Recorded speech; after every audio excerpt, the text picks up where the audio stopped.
pertanyaan mengantri, Dok. Dari Ibu Nur Aini, dokter mohon izin bertanya, kalau untuk penggunaan DOT, kalau pada anak-anak sebaiknya seperti apa ya, Dok? Nah, disarankan itu untuk berhenti atau disati pada usia, kalau untuk Ikatan Dokter Anak menyarankan pada usia 18 bulan. Tapi ya 18 bulan sampai 24 bulan boleh lah gitu. Jadi mulai dibiasakan pada anak usia 18 bulan udah mulai dibiasakan untuk berhenti. Dan pada anak usia 8, bisa mulai untuk anak usia mulai usia 8 sampai 9 bulan bisa mulai dibiasakan menggunakan sedotan Ibu. Jadi pagi hari sampai sebelum tidur aja minum susunya, kemudian pada malam hari diminimalkan minum susunya seperti itu. Tapi kalau misalnya asupan sudah mencukupi, pada malam hari tidak perlu minum susu. Tapi kalau misalnya kurang bisa ya boleh, kan kita juga pasti harus mengejar kebutuhan nutrisi anak. Jadi boleh, tapi setelah itu harus segera dibersihkan. Kalau misalnya memungkinkan langsung dilap, langsung dibersihkan atau langsung diberi air putih. Tapi kalau misalnya tidak memungkinkan, bisa paginya. Ada juga pasien saya menyarankan karena anaknya dia tetap harus minum susu waktu sambil tidur nih dok. Tapi gigi anak saya lubangnya minimal karena setelah selesai dia minum susu dengan botolnya itu diisi air putih, jadi lapisan gulanya bisa terbilas dengan air putih. Tapi sebaiknya udah mulai disatu ya Bu ya, karena jika penggunaan botol itu melebihi dari usia 2 tahun bisa berpengaruh pada giginya. Bisa terjadi rentan karies, bisa lengkungnya juga berubah seperti itu.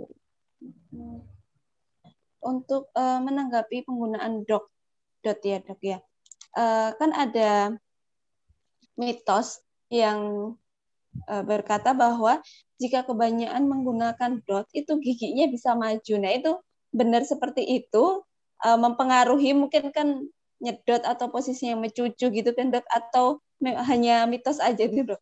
Bisa Ibu, memang bisa. Memang bisa ya. Kalau misalnya dia melebihi 2-3 tahun, karena kan nanti rahangnya dia akan bentuknya akan berubah seperti itu. Yang lebih sering lagi adalah jadi namanya tuh sampai ada sebutan khusus, yaitu lubang yang disebabkan oleh susu botol. Ini namanya early childhood caries atau nursing bottle caries kalau di gigi anak disebutnya. Jadi itu memang karena sering sekali terjadi lubang yang terjadi pada anak yang meminum susu botol. Ketika dia minum susu botol sambil tidur nih posisinya, gigi atasnya dia akan terkena rendaman susu lebih lama. Jadi khasnya itu gigi atasnya yang bolong nih. Gigi depan atas dia yang bolong. Kalau misalnya gigi depan atas bolong, ini udah pasti dia minum susu botol sambil tidur seperti itu. Ya, gitu. Jadi memang benar-benar terjadi ya dok ya seperti ya, itu ya. Itu.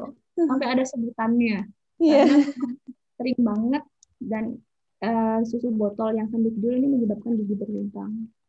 Oke, baik dokter. Ada kita melanjutkan pertanyaannya dari Ibu Nur Aini tadi ya. Kalau yang sudah kecanduan minum dot, jika kalau nggak pakai dot, nggak mau minum susu gitu, kadang orang tuanya suka bingung nih. Ada saran nggak dok gimana cara mengakalinya mungkin? Mungkin bisa dikurangi pelan-pelan ya Bu. Emang susah sih, anak saya pun juga sekarang lagi minum dot nih. Jadi misalnya kita kurangi nih, misalnya malamnya frekuensinya dari 2 kali jadi sekali, kemudian jadi nggak minum sama sekali. Asal anak itu berat badannya naik cukup dan dia asupan di siang harinya dia cukup, insya Allah dia nggak akan butuh minum susu pada malam hari. Pun anak juga membutuhkan tidur yang berkualitas pada malam hari. Kemudian kita kurangin lagi yang siangnya, jadi durasinya dikurangi lagi gitu kan.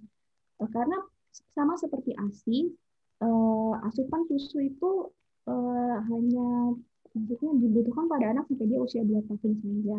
Setelah itu kalau misalnya dia minum susunya terlalu banyak, nah dia makannya akan kurang gitu. Jadi harus mulai dikurangi sedikit demi sedikit. Memang susah sih ya, apalagi kalau kita lagi ngejar berat badan anak kan. Tapi ya itu demi kebaikan anak kita kurangin dikit-dikit agar, tapi asupannya harus kita pastikan untuk tetap mencukupi. Baik dokter. Lanjut ke pertanyaan berikutnya ya dok, dari Ibu Ana Noviana. Dok, jika gigi ompong, apakah perlu pakai gigi palsu, bridge, atau implan? Kalau dibiarkan ompong, apa ada dampaknya, dok? Ini gigi ompongnya gigi sulung atau gigi permanen ya, Bu? Ibu Ana mungkin bisa bergabung.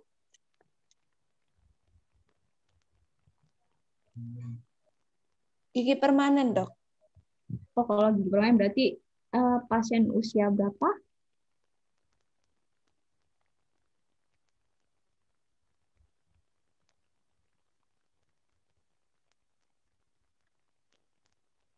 Monggo, Bu Ana. Oh, Oh, untuk dewasa. dewasa. Kalau dewasa, sebaiknya sih diganti, Ibu. Diganti dengan gigi palsu, gigi tiruan. Bisa dengan bridge atau implan boleh. Karena kenapa? Misalnya nih, giginya dia tidak diganti. Gigi sekitarnya itu, jadi gigi ini kan terus bergerak dia ketika kita mengunyah. Dia tuh akan terus bergerak eh, di bantalnya dengan bantalan gusi. Kalau misalnya dia nih nggak ada temennya nih, nggak ada tetangganya giginya, ketika dia kita mengunyah dan dia bergerak, nanti dia akan miring giginya.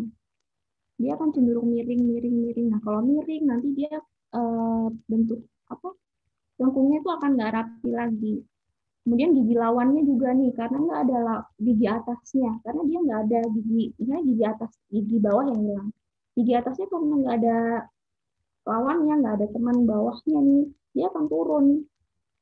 Jadi seperti itu. Dan ini kemudian susunannya jadi nggak rapi. Jadi sebaiknya segera setelah dicabut, diganti dengan gigi tiruan.